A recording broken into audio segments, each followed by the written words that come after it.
नमस्कार साथियों, स्वागत है आप सभी का कृष्णा एकेडमी के यूट्यूब चैनल पे। मेरा नाम है कृष्णा मिश्रा। दोस्तों, कल जो मैंने मॉक टेस्ट वाला वीडियो बनाया था उसके बाद से आप लोग बहुत सारे लोग बार बार ये पूछ रहे हैं कि सर वो मॉक टेस्ट कहाँ से दिए थे और हम लोग मॉक टेस्ट कहाँ से दें और कितना मॉक टेस्ट देना चाहिए और हफ्ते में कितनी बार मॉक टेस्ट देना चाहिए, इस बारे में आप हम लोग बात करेंगे।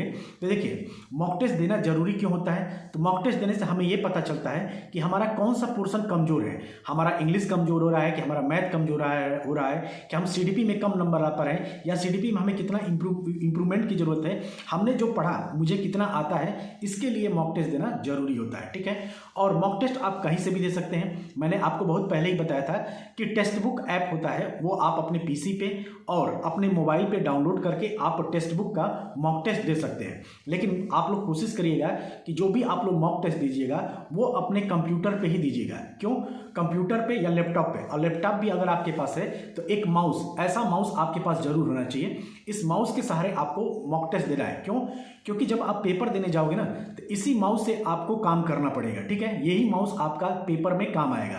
तो इस माउस के फ्रेंडली हो जाएंगे आप, तो आप आसानी से पेपर को दे सकते हैं। ठीक, और उसके सबसे बड़ी बात यह है कि अब हो गया कि भाई आपको पेपर मॉक टेस्ट कितने देना चाहिए। हफ्ता में एक बार देना चाहिए, यानी एक वीक में एक देना चाहिए या दो देना चाहिए। तो देखिए, कम से कम आपको मॉक टेस्ट की कोशिश करना है कि 15 से 20 आपको मॉक टेस्ट लगाना है एग्जाम से पहले।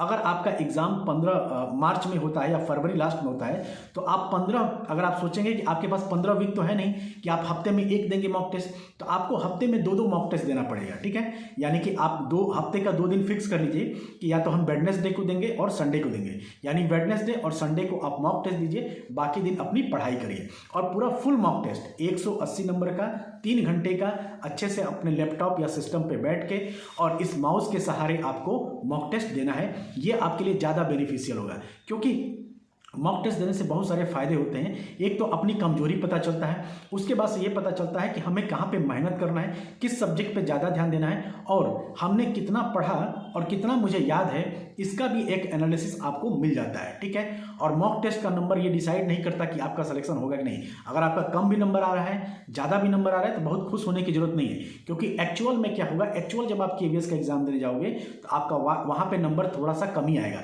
अगर मान लीजिए कि आपका मॉक टेस्ट में 150 नंबर आ रहा है, 140 नंबर आ रहा है या 130 नंबर आ रहा है, तो एक्चुअल जब आप एग्जाम देने जाओगे केवीएस पीआरटी का तो उसमें आपका 120 आएगा, 110 आएगा, ऐसे नंबर आएगा।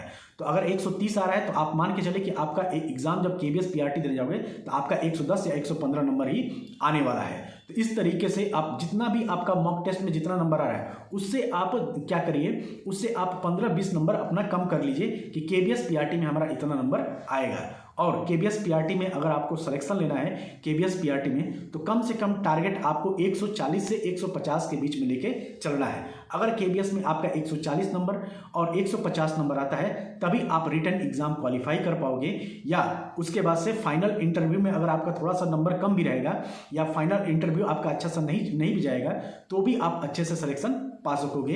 इसलिए रिटन एग्जाम पे ज़्यादा फोकस करिए, रिटन एग्जाम में ज़्यादा से ज़्यादा नंबर लाने की कोशिश कीजिए। धन्यवाद।